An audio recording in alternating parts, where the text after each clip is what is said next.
kebetulan ketemu Pak Kades di sini, Ya, Pak. kenapa Bu Jo? Ada yang bisa dibantu? Ini saya mau ada yang saya diskusikan, Pak. Mau diskusi tentang apa? Ini tentang pemilihan proyek P5 yang akan diterapkan. Oh, proyek P5. Kapan nih Bu Jo mau diskusi? Bapak kapan ya ada waktu? Kalau saya kan habis istirahat ada free. Jadi kalau Ibu Jo bisa nanti habis istirahat ya. Ya oke Pak. Saya langsung hubungi Bapak di mana Pak? Saya bisa ketemu sama Bapak. Oh, nanti habis istirahat saya ada di Lab IPA. Jadi kalau Bu Jo bisa langsung aja ke sana. Ya, terima kasih banyak Pak. Mari Pak. Ya, sampai ketemu nanti Ya, ya. ya.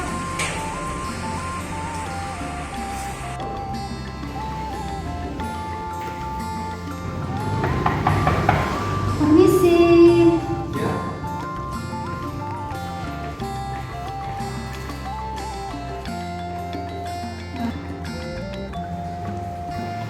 Swastiastu Pak Kades. Swastiastu. Maaf ini mengganggu. Ya. Kenapa nih Bu Jo? Ketumben, apa kabar? Ini kabarnya baik Pak. Ada apa nih kok tumben? Ada yang bisa saya bantu? Ini yang mau diskusi, yang ada masalah tentang pemilihan jenis proyek P5 di sekolahnya. Oh, jenis proyek P5. Jadi ada apa nih sebenarnya? Kok tumben Ibu mau buat proyek P5? Itu loh Pak, proyek P5 itu kan keharusan di kurikulum Merdeka Belajar di sekolah itu harus menjalankan proyek P5 gitu kan Pak. Oh, jadi harus ya. Terus sebelumnya untuk menyamakan persepsi nih Bu Jo ya. Coba Bu Jo bisa gambarkan sedikit tentang proyek P5 itu seperti apa? Proyek P5 itu sesuai kurikulum Merdeka Belajar yang sekarang itu di proyek P5 itu yaitu tentang penguatan profil pelajar Pancasila. Di sana ada proyek dengan tema-tema yang kita pilih, di mana tema-temanya itu ada gaya hidup berkelanjutan, ada kearifan lokal, dan itu ada berdemokrasi, kewirausahaan. Nah, jadi karena kita guru SMP, jadi hanya memilih 3 proyek itu. Wah, lumayan banyak juga ya pilihan temanya. Jadi sebelumnya, nah untuk yang menentukan tema tersebut, siapa yang berperan di sana? Apakah Bu Jo sendiri atau muridnya nanti yang memilih atau kepala sekolah? Oh, yang memilih itu kepala sekolah, koordinator proyek, dan fasilitator Pak.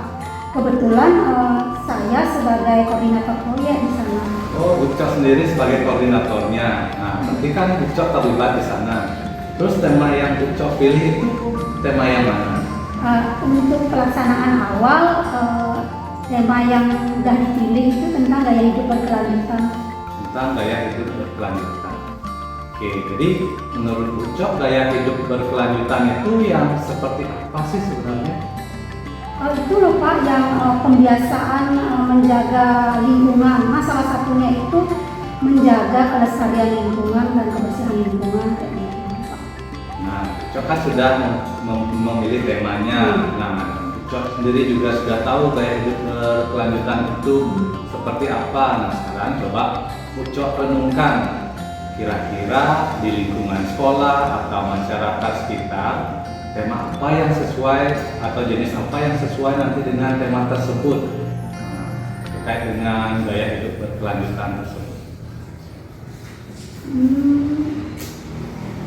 Oh ya, saya ingin melakukan pengolahan sampah.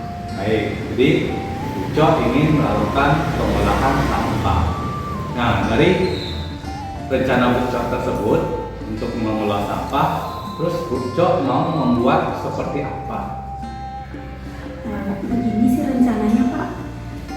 Gimana ya? Saya akan mengajak murid saya untuk memilah sampah. Nah, nanti hasil pemilahan sampahnya itu akan diolah menjadi kerajinan tangan. Nah, bagus tuh. Jadi murid bisa melakukan proyek dalam pengolahan sampah. Nah, jadi itu akan dibuat jadi kerajinan tangan, kan seperti itu. Terus bagaimana nanti Bu Jo akan menilai kerajinan itu berhasil apa enggak? Ya, saya mengolah sampah diolah menjadi produk ekonomis dan dapat dipamerkan hasilnya. Nah, itu juga bagus sekali ya. Jadi selain memiliki nilai ekonomis, itu juga bisa dipamerkan. Jadi murid-murid Ucok nanti bisa memotivasi atau termotivasi untuk membuat karya yang sangat kreatif sehingga memiliki nilai-nilai tersebut. Nah, karena Ucok sudah tahu jenis yang mau dibuat, apa nih mau dilakukan proyeknya? Secepatnya Pak, Sabtu depan saya mulai kegiatannya. Sabtu depan, nah, berarti cepat sekali ya. Jadi dari sini kan Ucok sudah menemukan solusinya nih. Ucok bisa membuat proyek B5 terkait dengan gaya hidup berkelanjutan. Ucok bisa memilih pengolahan sampah. Jadi itu bisa dibuat kerajinan yang memiliki nilai ekonomis. Jadi sebenarnya Ucok sudah tahu nih. Nah, terus gimana menurut Ucok sendiri? Apakah itu bisa diterapkan? Betul Pak Kadek. Jadi saya sudah menemukan solusi dari permasalahan saya. Awalnya sih saya bingung banget jenis apa yang akan saya lakukan dalam pemilihan jenis proyek B5 ini. Tapi sekarang sudah terbayang, tergambar. Jadi pada tema gaya hidup berkelanjutan itu saya akan menerapkan tentang pengolahan sampah. Nah, dan nanti hasil pengolahan sampahnya itu akan dibuat kerajinan tangan dan dapat dipamerkan. Nah, Terima kasih banyak ya Pak Kadek ya, udah. Sama Ucok, senang bisa membantu Ucok kali ini. Ya, saya juga terima kasih, saya sudah terbantu sekali Pak Kadek. Ya, baik. Oke Ucok, ada yang bisa dibantu lagi? Enggak, terima kasih. Oke, baik. Kirim Pak, kami Iya. Om Santi Om. Om Swastiastu. Saya Tuhan Janata dalam hal ini bertindak selaku pengamat.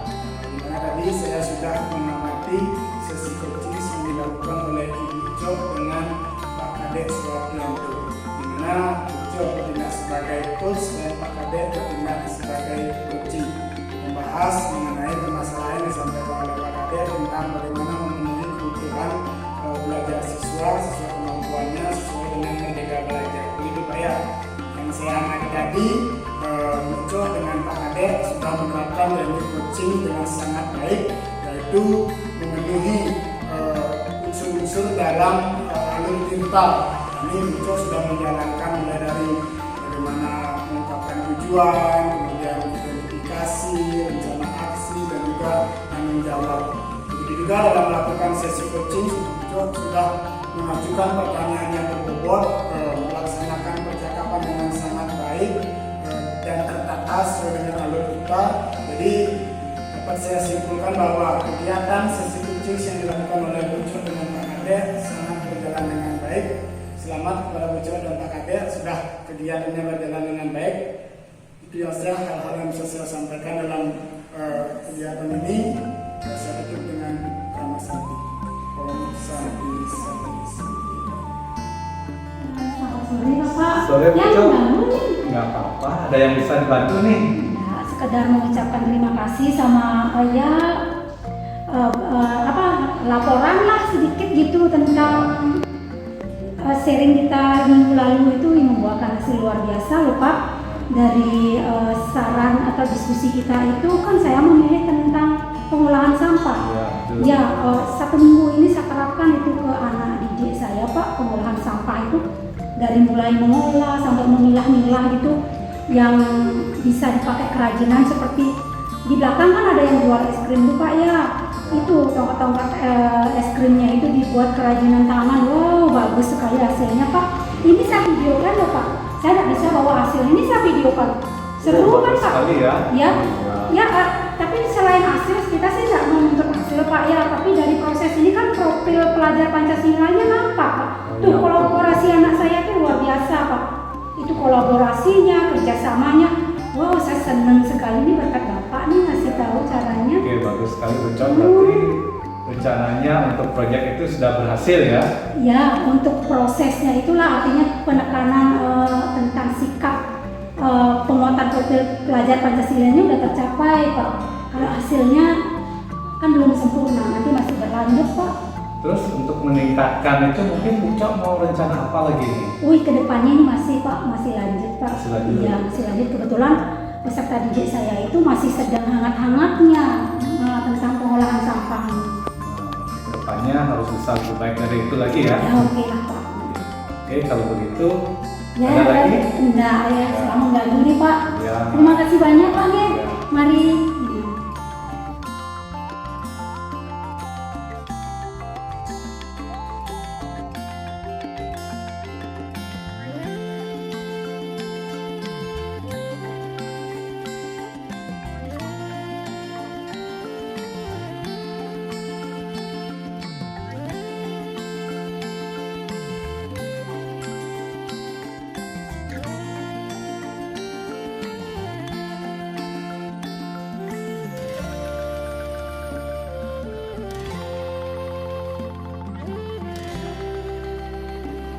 Permisi. Ya, silakan Pak Kades.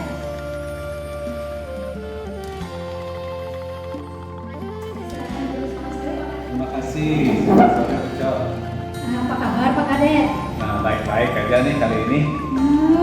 Kemarin Pak Kades nelpon, ini ada apa sih? Ada yang bisa saya bantu? Nah, benar nih Ucok, kali ini saya mau diskusi sedikit ya terkait dengan kurikulum Merdeka, yang mana nanti pembelajaran saya kan diharapkan semuanya berbasis proyek nih, jadi saya masih bingung nih. Memangnya menurut Pak Kades pembelajaran berbasis proyek itu yang seperti apa?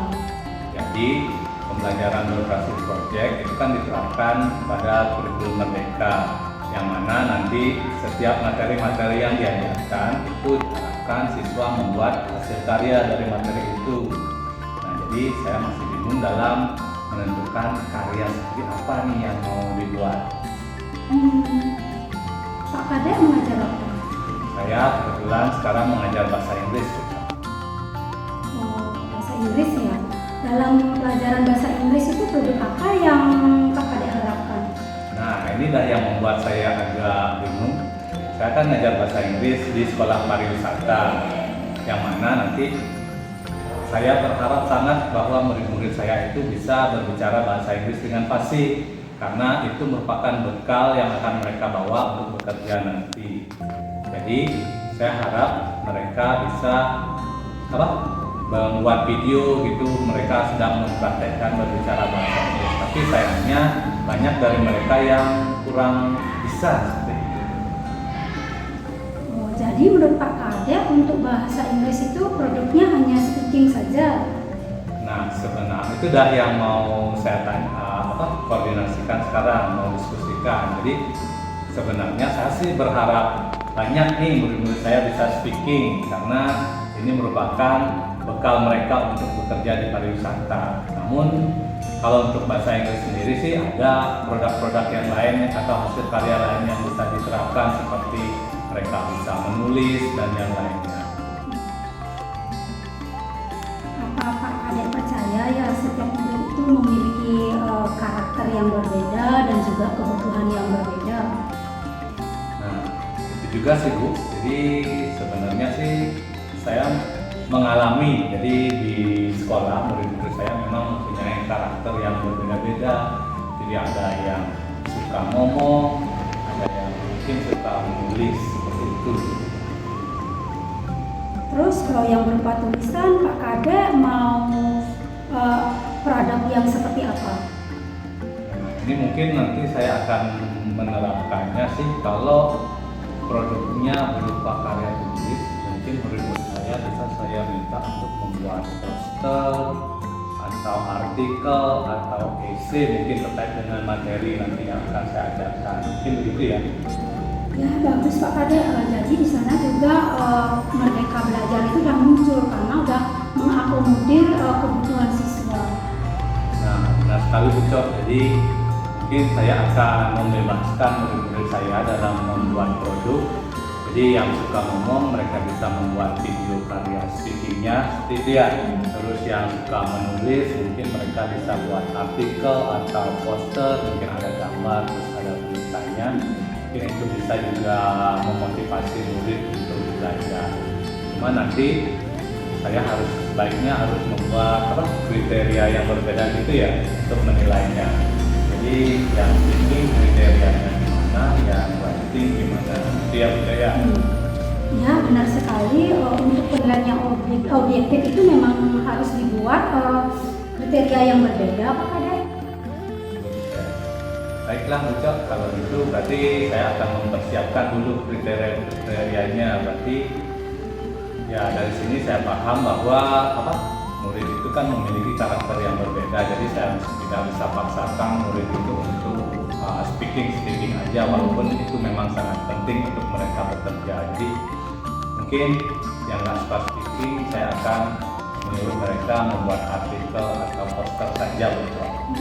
Baik Bu Cok, terima kasih banyak ya atas masukan-masukannya nih. Saya jadi paham nih murid-murid saya ternyata memiliki banyak karakter yang berbeda-beda. Ya, sama-sama Pak Kadek. Saya senang bisa membantu Pak Kadek.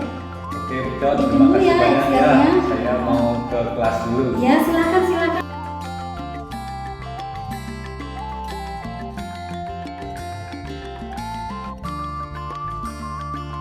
Swastiastu. Om Swastiastu. Perkenalkan, nama saya Eka Sofianto, calon guru penggerak angkatan kelima. Nah, dalam proses coaching kali ini saya berperan sebagai pengamat. Tadi sudah mengamati proses coaching antara Pak Jona dengan Pak Edi. Dari hasil proses coaching tadi, Pak Jona sebagai coach sudah memerankan perannya dengan sangat baik sesuai dengan alur tirta, yang mana tujuan dalam proses coaching itu sudah terlihat jelas ya, bagaimana menggali identifikasi dan juga rencana aksi dari Pak Edi dengan sangat baik melalui pertanyaan-pertanyaan terbobot, sehingga Pak Edi tadi sebagai coach bisa menentukan komitmen atau tanggung jawabnya dalam menyelesaikan permasalahan tersebut. Jadi secara umum proses dari coaching ini sudah berjalan dengan baik. Tadi Pak Jona juga sudah menerapkan kehadiran penuh dengan menyimak dengan sangat baik tanpa ada gangguan. Jadi selamat buat Pak Jona sama Pak Edi, proses coaching ini sudah sangat baik. Terima kasih.